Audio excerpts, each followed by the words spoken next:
Hello student, आज शुरुआत करेंगे एक्सरसाइज 9.3 क्लास 11 की। इसका क्वेश्चन नंबर फर्स्ट देखते हैं।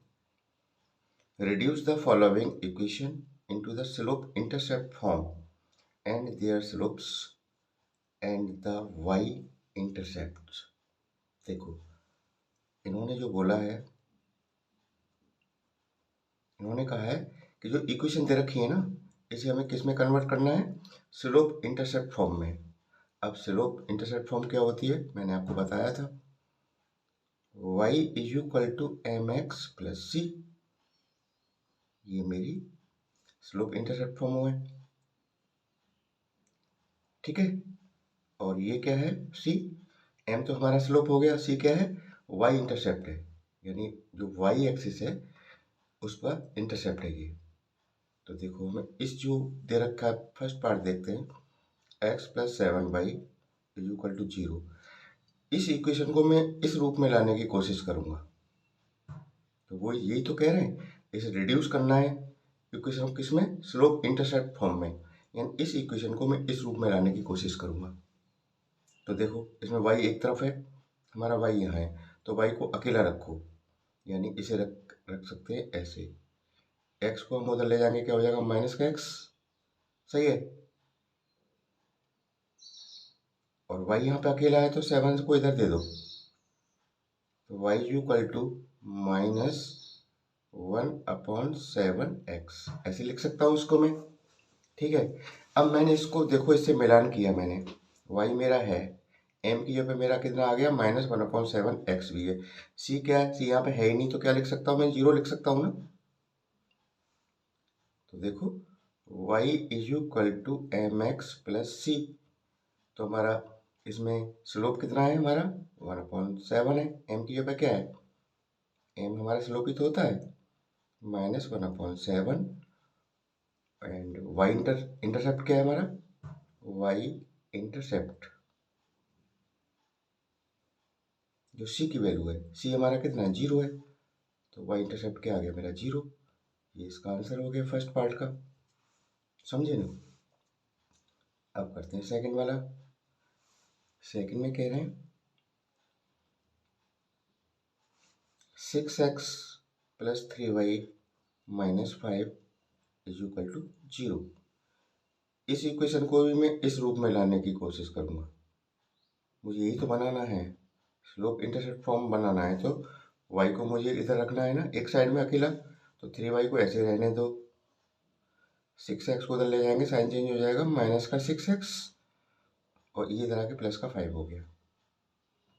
बताओ, अब y को हमें अकेला रखना है, तो 3 को क्या कर दूंगा मैं? इधर डिवाइड कर दूंगा, यानी y इज इक्वल टू हो जाएगा -6/3x प्लस 5/3। भाई ये 3 है ना, ये दोनों के नीचे आ गया। समझ गए इस चीज़ को? आप देख लो आराम से, y equal to M X plus C से कंपेरिजन करो इसका। तो मेरा स्लोप क्या है? मेरा -6/3, 3 से काट दो -2, ठीक है ना। तो देखो, यहाँ से मेरा स्लोप आ गया m -6/3, यानी -2। और c की वैल्यू क्या है? ये क्या होता है? y इंटरसेप्ट है।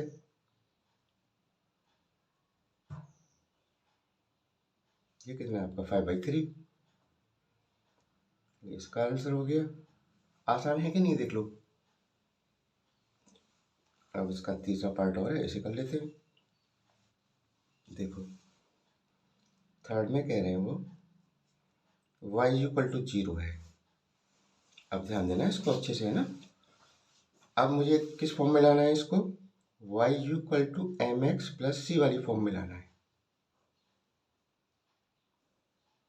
तो देखो, y इक्वल टू 0 है, तो उसे क्या लिख सकता हूँ मैं? y इज इक्वल टू, अब देखो हमारा यहाँ पे क्या है? यहाँ पे 0 है ना, और 0 है तो इसका मतलब इसे क्या लिख सकता हूँ मैं टर्म्स को? 0 इंटू एक्स लिख सकता हूँ ना, 0 ही तो हो जाएगा। और प्लस सी की जगह पे क्या है मेरा? यहाँ भी मेरा देखा कुछ नहीं है, यहाँ पे 0 तो ये है, तो यहाँ पे 0 लगा दूंगा। तो y इक्वल टू, देखो ये भी 0 और ये भी 0, तो y इक्वल टू 0 ही तो हो गया, है ना। इसे अब देखो, m की जगह मेरा क्या दिखाई दे रहा है, 0, और c की जगह क्या मेरा दिखाई दे रहा है, 0। तो बस हो गया, मेरा स्लोप आ गया। स्लोप इज इक्वल टू 0 और y इंटरसेप्ट कितना है मेरा, जो c की वैल्यू होती है y इंटरसेप्ट होती है, c की वैल्यू क्या है मेरी 0, तो ये 0 हो गया। ये इसका आंसर हो गया थर्ड वाले का। तो क्वेश्चन फर्स्ट हो गया आपका कंप्लीट। अब करते हैं क्वेश्चन सेकंड, चलते हैं।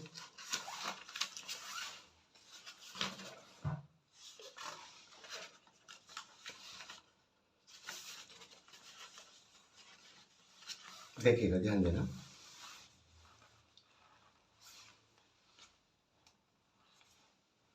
सेकंड में कह रहे हैं reduce the following equation into intercept form and find their intercept on the x axis. इसे इंटरसेप्ट फॉर्म में लिखना है हमको। अच्छा, इंटरसेप्ट फॉर्म हमारी होती क्या है, आपने एक्सरसाइज में, पिछली बार एक्सरसाइज में किया था ना। इंटरसेप्ट फॉर्म में पहले लिख देता हूँ। Intercept form x upon a plus y upon b is equal to 1। ये मेरी इंटरसेप्ट फॉर्म है। ये कराई तो थी मैंने पिछली वाली एक्सरसाइज में, जैसे कि वही लाइन है, ये x एक्सिस है, y एक्सिस है, ये वाली, ये इंटरसेप्ट क्या है, a है, ये क्या है, b है। y एक्सिस पे क्या होता है, b है, और x एक्सिस पे क्या है हमारा, a है। ये इंटरसेप्ट है हमारे। तो इंटरसेप्ट फॉर्म क्या है लाइन की, ये है। तो पहला है इसका first part, 3x plus 2y minus 12 is equal to 0। अब कैसे भी करके इस इक्वेशन को मुझे इस फॉर्म में लाना है। मेरी बात को समझ रहे हो ना। इसको तोड़ के मरोड़ के कैसे भी मुझे ये दिखा देना है, ऐसे कर देनी है, इस हालत में लानी है। तो देखो इसे कैसे लिखेंगे, 3x plus 2y equal to क्या आ गया, इधर के प्लस का 12 पर दो, इधर आके प्लस का हो गया ना। अब मैंने देखा इधर 1 है, इधर मेरा 12 है, तो ये 1 कब होगा, मैं 12 से डिवाइड कर दूँ इस पूरी इक्वेशन को। 12 से ये भी डिवाइड हो जाएगा, 12 से इसको भी डिवाइड करो, 12 से इसको भी डिवाइड करो, ठीक है ना। तो 3 4 जा, x अपॉन 4 तो ये हो गया, 2 6 जा, यानी y upon 6 is equal to 1। अब देखो ध्यान से, तो ऐसा ना लग रहा बिल्कुल जैसे हमारी ये इंटरसेप्ट फॉर्म है, इसी रूप में आ गया है लगभग। तो देखो a की जगह मुझे क्या दिखाई दे रहा है, 4, b की जगह क्या दिखाई दे रहा है, 6। ये तो मेरे इंटरसेप्ट है। ये 4 क्या है मेरा इंटरसेप्ट, a की वैल्यू है ना, a क्या है, x एक्सिस का इंटरसेप्ट है। और ये 6 क्या है, b की वैल्यू है, b क्या है मेरा y एक्सिस का इंटरसेप्ट है। बस मैं लिख दूंगा। एक तो उन्होंने ये पूछा है कि इसे इंटरसेप्ट फॉर्म में दिखाना है, एक आंसर तो ये हो गया, इंटरसेप्ट फॉर्म आ गई और इसकी इंटरसेप्ट लिख दो।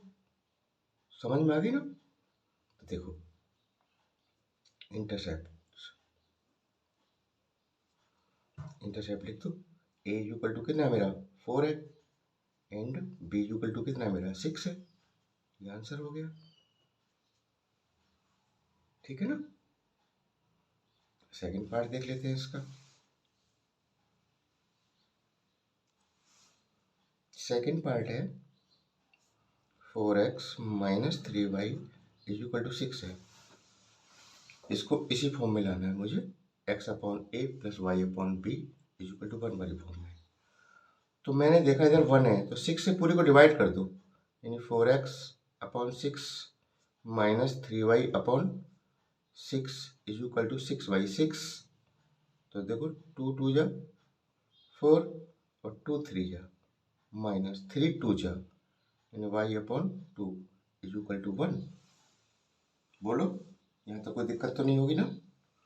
अब ध्यान देना, अब ये 2 ऊपर है, इसे क्या लिख सकता हूं मैं, ध्यान देना होगा यहाँ से, x अपॉन 3/2, क्योंकि 2 ऊपर ही तो चला गया था, तभी तो ये ऊपर है। अब मैंने नीचे ले लिया, माइनस y अपॉन 2 तो है ही है, equal to 1।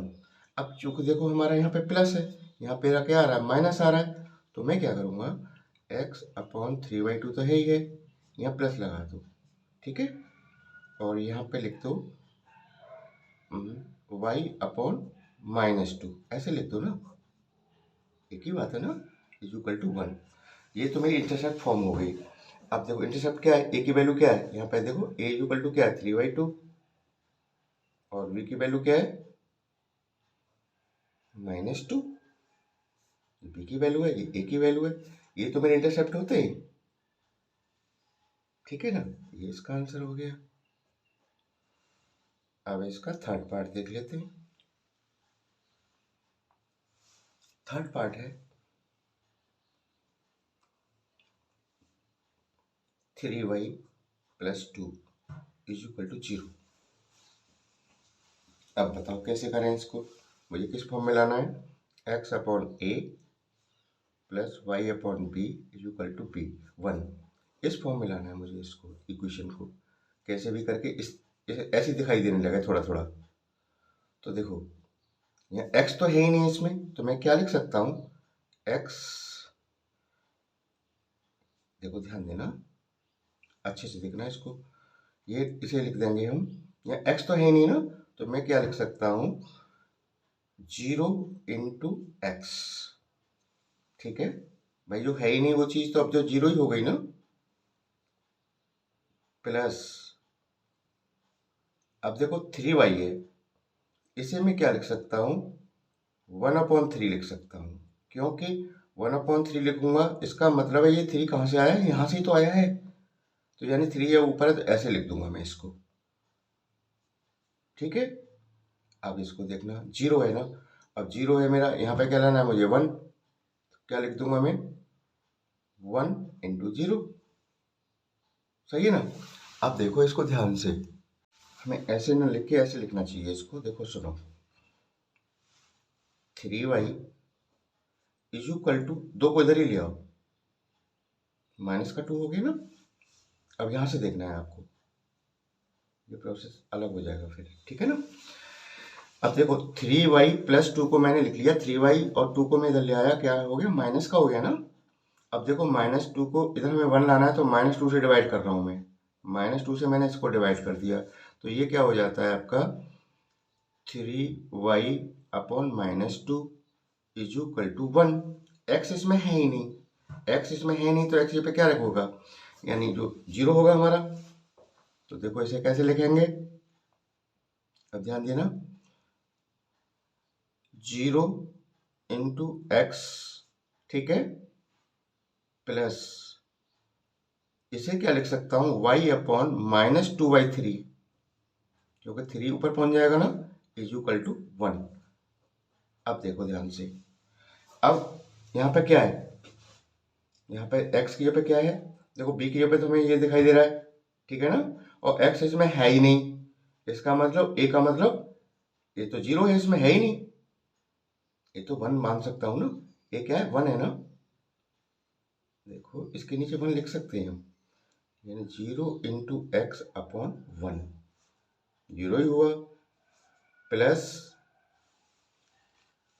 y/-2/3 is equal to 1।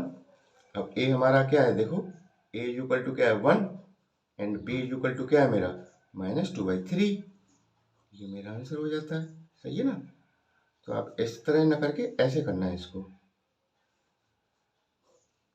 इस तरह से। ठीक है, तो ये आपका सेकंड क्वेश्चन भी पूरा हो गया। ठीक है, अब इससे करेंगे आगे वाले में। ठीक है, थैंक यू।